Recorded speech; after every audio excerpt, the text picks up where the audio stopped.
মাননীয় উপদেষ্টা, ধর্ম বিষয়ক দায়িত্বপ্রাপ্ত উপদেষ্টা ডক্টর আফামা খালিদ হোসেন, তিনি জনগণের, বিশেষ করে ইসলামপন্থী জনগণের প্রতিনিধিত্ব করতে এবং প্রত্যাশা পূরণে সো ফার ব্যর্থ হয়েছেন।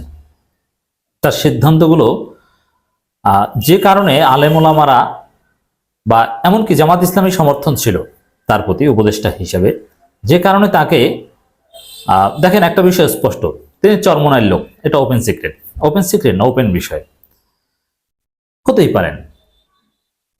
এখন তাকে যদি হেফাজত, জামাত এরা যদি আপত্তি করতো যে এই লোককে উপদেষ্টা বানানো যাবে না, তাহলে কিন্তু তিনি উপদেষ্টা হতে পারতেন না। জামাতের সমর্থনই তিনি উপদেষ্টা হয়েছেন এবং সবাই সমর্থন করেছিল। এখন তার দায়িত্বটা কি? বিশেষ করে শেখ আহমদুল্লাহর একটা সাজেশন ছিল, সেটা খুবই গুরুত্বপূর্ণ হিসেবে কাজে লেগেছিল।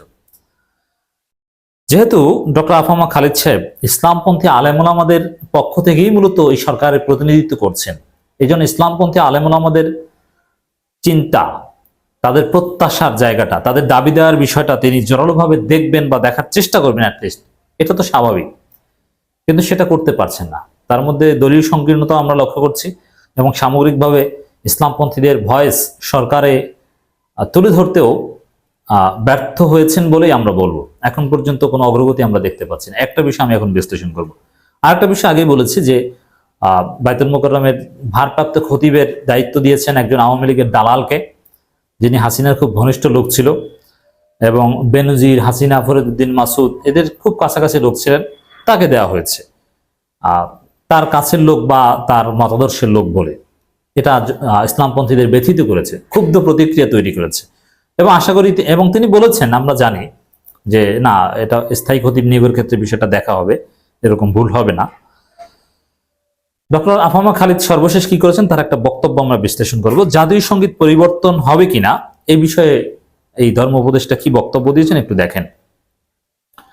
জাতীয় সঙ্গীত পরিবর্তন ইস্যুতে ধর্ম উপদেষ্টা ডক্টর আফামা খালিদ হোসেন বলেছেন, এগুলো বিতর্ক সৃষ্টির প্রয়াস। আমাদের প্রধান উপদেষ্টাও বারবার বলেছেন, বিতর্ক সৃষ্টি হয় এমন কোনো জায়গায় আমরা হাত দেব না। আমরা হলাম অন্তর্বর্তীকালীন সরকার, আমাদের দায়িত্ব আইনি পরিস্থিতি পুনরুদ্ধার করা, রাজনৈতিক স্থিতিশীলতা আনয়ন করা। এই যে বক্তব্যটা, এটাই হচ্ছে আফামা খালিদ সাহেবের ব্যর্থতা। দেখেন, এর মানে জাতীয় সঙ্গীত পরিবর্তনের কোনো ইচ্ছা তাদের নেই। হ্যাঁ, সামগ্রিকভাবে সরকারের ইচ্ছা না থাকতে পারে, কিন্তু আফামা খালিদ সাহেবের ইচ্ছা থাকতে হবে। তার বলা উচিত ছিল আমি আমার জায়গা থেকে চেষ্টা করব। কারণ কি দেখেন, এই যে হেফাজতের লোকজন, হেফাজতের প্রেসক্রিপশনে যে তিনি হয়েছেন উপদেষ্টা, হেফাজতের আকীদা কি? হেফাজতের বা কৌমিদের 100% লোক, বাংলাদেশে যত কৌমি আছে বা বাংলাদেশের জনগণের কমপক্ষে 1 কোটি মানুষের প্রতিনিধিত্ব যদি কৌমিরা করে, এই 1 কোটি কৌমির 1 কোটি 100% সবাই চায় জাতীয় সঙ্গীতের পরিবর্তন হোক। এই জাতীয় সঙ্গীত তারা গ্রহণ করেনি অতীতেও, হাসিনা জোর করেও তাদেরকে গ্রহণ করাতে পারেনি। এই জাতীয় সঙ্গীতের প্রতি তাদের কোনো শ্রদ্ধা নেই, জাতীয় সঙ্গীতের পরিবর্তন চায় তারা। অতএব আফামা খালিদ সাহেব যাদের প্রতিনিধিত্ব করেন তাদের ভয়েসটা তিনি বুঝতে পারেনি। তিনি বলতেন যে না, তিনি নিজেও জাতীয় সঙ্গীত পরিবর্তনের পক্ষে, আমরা জানি। তিনি বলতেন যে এই বিষয়ে আমরা চেষ্টা করব, কথা বলবো, জনগণ চাইলে হবে, আমরা চেষ্টা করব। অ্যাটলিস্ট এই কথাটা বললে আশ্বস্ত। শেখ আহমদুল্লাহ তো বলেছেন যে তিনি জাতীয় সঙ্গীত পরিবর্তনের পক্ষে, পরিবর্তন করা উচিত। সমস্ত হুজুর আলেমুলামারা বলছে। শুধু জাস্ট বিষয়টা সামনে এনেছেন ব্রিগেডিয়ার জেনারেল বরখাস্ত আব্দুল্লাহ আমান আজমি, কিন্তু এই দাবিটা কিন্তু সমস্ত ইসলামপন্থীদের, সমস্ত দেশপ্রেমিকদের, এমনকি বিএনপিরও অধিকাংশের। কোনো যৌক্তিকতা নেই আমার সোনার বাংলাকে জাতীয় সঙ্গীত হিসেবে রাখার। আর তিনি যেটা বলছেন, ধর্ম উপদেষ্টা হিসেবে এই বিষয়ে তার একটা ব্যক্তিগত অবস্থান অ্যাটলিস্ট তিনি বলতে পারতেন যে না, আমি পরিবর্তনের চেষ্টা করব। আর বিতর্ক সৃষ্টি হয় এমন কাজ করবেন না, এটা একেবারেই হাস্যকর কথা। তাদের কাজ তো রাষ্ট্র সংস্কার করা, আর রাষ্ট্র সংস্কার করতে গেলে সংবিধান পুনর্লেখন, নানান কিছুই তো করবে। তাতে কি বিতর্ক হবে না? আওয়ামী লীগের যত লোক, কেউ কি ডক্টর ইউনূসের এই সরকারকে মানে? অথবা ডক্টর ইউনূস সরকারের কোনো বিষয়কে বিতর্কহীনভাবে থাকতে দিবে আওয়ামী লীগপন্থী বা বাম শাহবাগী কোনো লোকজন? কেউ নেবে না। অতএব তাদের কাছে তো বিতর্ক হবেই, আওয়ামী লীগ এবং শাহবাগী এবং ভারতের দালালদের কাছে তো বিতর্ক হবেই। সংবিধান পুনর্লেখন করতে গেলেই তো বলবে যে মুক্তিযুদ্ধের রক্তের বিনিময়ে এই ৭২-এর চেতনার সংবিধান এটা এখন পরিবর্তন করে দিচ্ছে, এই সরকার স্বাধীনতা বিরোধী, বিতর্ক হবে। এবং এই যে গণভবন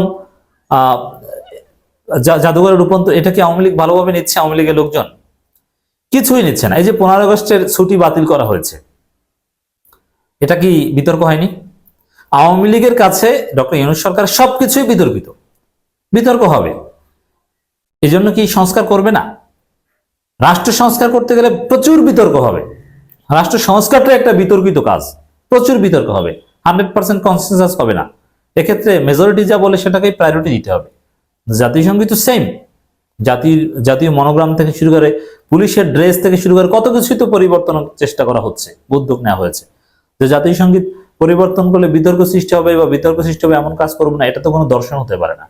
যেটা ডক্টর ইউনূস বললো, আফামা খালেদ সাহেবের তো এর বিরুদ্ধে কথা বলা দরকার আলেম ওলামাদের প্রতিনিধি হিসাবে। তিনি বলবেন যে না, আলেম ওলামাদের দীর্ঘদিনের দাবি, ইসলামপন্থীদের দীর্ঘদিনের দাবি। দেশের জনগণের 90%-এর বেশি মানুষ জাতীয় সঙ্গীতের পরিবর্তন চায়।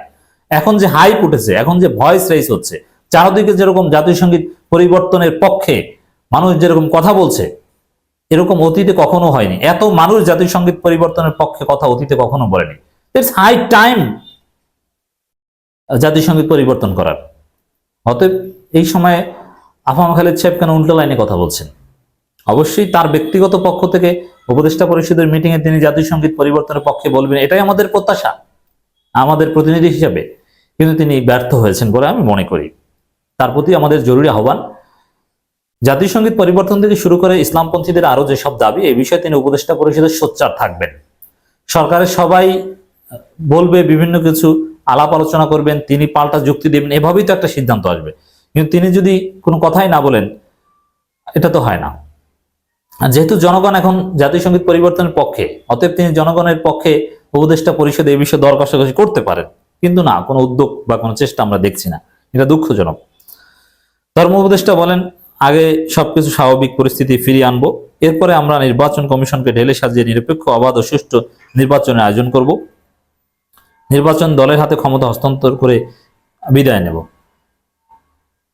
ঠিক আছে, এগুলো ঠিক কথা, কিন্তু জাতীয় সঙ্গীতের বিষয়ে এই যে সুযোগ এখন পেয়েছেন, এত সুন্দর সুযোগ পাবেন না কখনো। ডক্টর আফামা খালেদ হোসেন বলেন, মসজিদে, মন্দির এবং মাজারে হামলা গর্হিত কাজ। ধর্মীয় উপাসনালয়ে যারা হামলা চালিয়েছে তারা মানবতার শত্রু। রাজনৈতিক উদ্দেশ্য হাসিলের জন্য দেশে বিক্ষিপ্তভাবে সংখ্যালঘু সম্প্রদায় সহ ধর্মীয় উপাসনালয়ে হামলা হয়েছে। হামলাকারীদের বিরুদ্ধে প্রচলিত আইনি ব্যবস্থা নেওয়া হবে। সব ধর্ম বর্ণের মানুষের নিয়েই এদেশ গঠিত উল্লেখ করে তিনি বলেন, নিরাপত্তার স্বার্থে স্থানীয় সাধারণ জনগণের পাশাপাশি মাদ্রাসার ছাত্রদের পূজার সঙ্গে সম্পৃক্ত করে মন্দির পাহারা দেওয়া হবে। স্থানীয় প্রশাসনকে এ নিয়ে দিক নির্দেশনা দেওয়া হয়েছে। এই বিষয়গুলো চমৎকার। তিনি বলেন, চলতি মাসেই সৌদি আরবে ধর্মমন্ত্রীর সঙ্গে বৈঠক রয়েছে সৌদি আরবে, সেখানে হজের খরচ কমিয়ে আনার বিষয়ে আলোচনা হবে। এটা তার একটা বড় চ্যালেঞ্জ, হজের খরচ কমিয়ে আনা।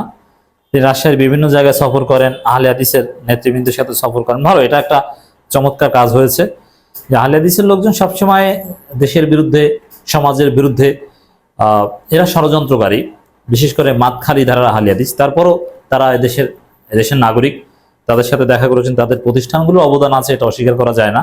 সেখানে ভিজিট করেছেন, তারা যদি জঙ্গিবাদে উদ্বুদ্ধ না হয় এই বিষয়ে খেয়াল রাখবেন। এই কাজটা ভালো হয়েছে। যাই হোক দর্শক, আমি মনে করি যে জাতীয় সঙ্গীত ইস্যুতে আফামা খালেদ সাহেব যে বক্তব্য দিয়েছেন, এটা জনগণের প্রত্যাশা পূরণে ব্যর্থতার প্রমাণ।